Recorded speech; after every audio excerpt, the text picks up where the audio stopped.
Rousey,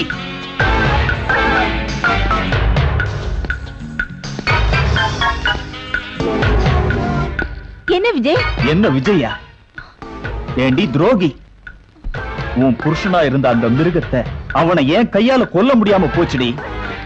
ஆனா என் தங்கச்சி துடி துடிச்சு செத்த மாதிரி அவன் உயிரோட எரிஞ்சிட்டான். உங்களோட தங்கச்சியா? தெரியாது? உன் விபச்சார தொழிலுக்கு அந்த பாவிங்க கடத்திட்டு வந்த விமலா, அவன் ஏன் கூட பிறந்தவ. விஜய், சத்தம் போடாது. உன்னை சுட்டு பொசுக்கிறதுக்காக வந்திருக்க. என்ன கொன்னிடுங்க. என் உயிருக்கு இந்த உலகத்துல ஒரு மதிப்பு இல்ல. நான் விபச்சாரி விட கேவலமானவ. நான் என் கூட பிறந்தவங்களுக்காக வாழ்ந்தேன். ஆனா அவங்களுக்கு நான் வேண்டாதவளாயிட்டேன். தேர்ச்சிக்காக கஷ்டப்பட்டேன். அந்த துரோகி என்ன கொல்றதுக்காக காத்துட்டு இருக்கா. கடைசியா நான் உங்களை காதலிச்சேன்.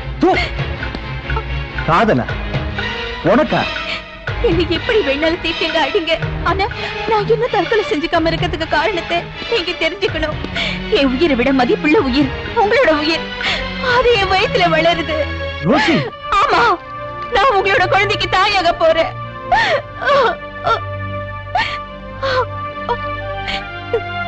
நான் நினைச்ச மாதிரியே அந்த உயிரை காப்பாற்ற முடியாது. ஜேம்ஸ் என்ன சும்மா விட்டுட்டாரு. இல்லைன்னா நான் உங்களோட குழந்தைய சுமந்துகிட்டு தெருவுக்கு போய் அனாதையை கிடந்திருப்பேன். அதை விட எனக்கு மதிப்பு உங்க கையால சாகுறத. இல்ல ரோசி, நான் எப்பவும் உன்னை அப்படின்னு செய்ய விட மாட்டேன்.